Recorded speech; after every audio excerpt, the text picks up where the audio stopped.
नमस्कार दोस्तों, स्वागत है आपका एक बार फिर से वीडियो चैनल पर। मैं आज आपको बताने वाला हूं हाथ मिलाने के बारे में, जिसके बारे में आज तक आपको पता नहीं होगा, और अगर पता भी होगा तो शायद इतना डीपली आप कभी नहीं गए होंगे। तो सबसे पहले मैं आज आपको बताने वाला हूं कि आपने हमारे भारत देश में हाथ मिलाने के तौर तरीके बहुत सारे देखे होंगे। आप खुद भी अपने जानकार और परिचितों से हाथ मिलाते ही होंगे, लेकिन हाथ मिलाने के इतिहास की जानकारी आपको अभी तक किसी ने नहीं दी होगी। तो अब आप इस चैनल पर आकर आपने ठीक किया है, क्योंकि अब आपको हाथ मिलाने की पूरी जानकारी मैं आज देने वाला हूँ। तो कुछ ही देर समय निकालकर आप चैनल को सब्सक्राइब कर लीजिए और जल्दी से बेल आइकन को भी क्लिक कर लीजिए, ताकि जल्द से जल्द जो भी नई जानकारियां हो वो आप तक पहले से पहले पहुंच जाए।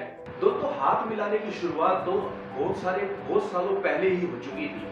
जब हम इंसान जंगली थे यानी आदिवासी थे, तब हम क्या करते थे कि हम इंसान अलग अलग कबीलों में रहा करते थे और एक दूसरे से अपनी रक्षा किया करते थे। उसकी बदौलत हमारे पास हथियार भी होते थे, क्योंकि हम शिकार कर खाते थे। तो ऐसा ही कुछ चलता रहा। लेकिन क्या होता कि जब भी एक हमारे कबीले में यानी कि एक कबीले में किसी दूसरे कबीले का आदमी आता, तो पूरा कबीला सतर्क हो जाता, क्योंकि उसे डर था कि कहीं ये लूट और हमले के इरादे से तो नहीं आया है। तो सबसे पहले जब उनकी नजर किसी भी इंसान पर पड़ती तो वह उसके हाथों की ओर देखते, तो कहीं ये कोई हथियार तो लेकर नहीं आया है, क्या ये हमारे लिए कोई दुश्मन तो नहीं है। तो ज्यादातर लोग उस समय हथियार अपने हाथ में ही रखा करते थे। तो ऐसे करते करते ये क्रेज चलन में ही था। अचानक से क्या हुआ कि कुछ कबीलों ने सोचा कि हमें तो प्रेम भाव से रहना चाहिए, हम आपस में दुश्मनी की बजाय दोस्ती करके अपने जीवन को और भी आसानी से गुजार सकते हैं, या फिर हमारी जरूरतों को पूरा कर सकते हैं। ऐसे करते करते किसी एक कबीले ने तय किया कि इस बार हम हथियार लेकर नहीं, हम सीधा उनसे मिलने जाएंगे। तो कोई नया कबीले वाला अपने हथियार बाहर ही छोड़कर आता और उसने शुरुआत करी हाथ को आगे बढ़ाने की। जब हाथ को आगे बढ़ाने की शुरुआत करी तो उस कबीले को ये तो यकीन हो चुका था कि ये किसी गलत इरादे से तो नहीं है, क्योंकि इसके पास फिलहाल तो हथियार नहीं है। तो अगर ये हाथ बढ़ा रहा है तो वह भी दूसरा वाला व्यक्ति उसको ठीक उसी तरीके से हाथ मिलाने के लिए उसकी उल्टी दिशा का हाथ निकालकर अपनी ओर बढ़ाता है। हालांकि जब आप सीधे हाथ से हाथ मिलाएंगे तो अगला भी आपको सीधे हाथ से ही हाथ मिलाएगा। ऐसा एक नियम बना और चलते चलते ये आम हो चला। आज हम आपको बताएंगे कि इस हाथ मिलाने के पीछे की कुछ रोचक जानकारियां वैज्ञानिकों के पास आई है। आपको मालूम होगा कि कई अंग्रेजी देशों के अंदर खुदाई में आज वो अवशेष मिले हैं, जैसे कि आप ये फोटो में देख सकते हैं कि इसके अंदर पता लगा है कि एक राजा दूसरे राजा से मिलते समय हाथ मिला रहा है। उसके कुछ ही बाद 5वीं सदी के आसपास भी खुदाई में आप इस तस्वीर से अंदाजा लगा सकते हैं कि कैसे एक सेना का लीडर दूसरी सेना के लीडर से हाथ मिला रहा है। ये सबूत काफी है कि हम हजारों साल पहले से हाथ मिलाते आए हैं। ये कोई नई या अंग्रेजों के द्वारा सिखाई कोई रीत नहीं है, ये एक अपनाई गई ट्रिक थी जो लोगों को पसंद आई, इसलिए ये ज्यादा तेजी से फैली। तो अब मैं बताने वाला हूँ आपको पूरी दुनिया में किस तरह से हाथ मिलाने को माना जाता है। पूरी दुनिया के सभी देशों के अंदर हाथ तो मिलाया जाता है, लेकिन सभी के अलग अलग नियम और कायदे कानून हैं। तो सबसे पहले मैं ऑस्ट्रेलिया की बात बताता हूँ। ऑस्ट्रेलिया के लोग हाथ सभी से मिलाते हैं, और वो यहाँ तक कि बच्चों से भी वो हाथ मिलाते हैं जब भी वे मिलने आते हैं। नीदरलैंड और बेल्जियम में भी आमतौर पर लोग हाथ मिलाते हैं, लेकिन सबसे पहली प्रायोरिटी तभी रहती है जब वे पहली बार मिल रहे हों या काफी दिनों बाद मिल रहे हों, तो मुलाकात पर ही हाथ मिलाते हैं, जाते समय वे हाथ नहीं मिलाते।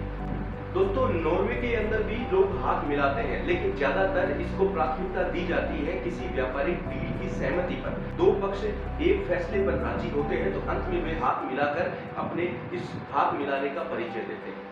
दोस्तों, स्विट्जरलैंड एक ऐसा देश है जहां से आप उम्मीद कर सकते हैं कि कोई महिला आपसे आगे चलाकर हाथ मिलाने वाली होगी, क्योंकि आमतौर पर महिलाएं गले लगाती है या गाल पर चुंबन करती है, लेकिन स्विट्जरलैंड के अंदर औरतें आपसे आगे चलाकर हाथ मिलाती हैं, क्योंकि वहां हाथ मिलाना ज्यादा प्रचलित है। दोस्तों, मोरक्को देश के अंदर कोई भी व्यक्ति एक दूसरे से हाथ मिलाता है तो वे आपस में किस भी करते हैं, लेकिन गालों तक होठ तभी टकरा पाएंगे जब वह कोई आपके परिवार का हो या उसी व्यक्ति की खून का कोई रिश्ता हो, तभी। अन्यथा अपरिचित लोगों से दूर से ही किस किया जाता है और हाथ मिलाने के बाद की ये तरकीब अपनाई जाती है। दोस्तों, आमतौर पर आप जानते ही हैं कि जापान भारत से कुछ अलग नहीं है।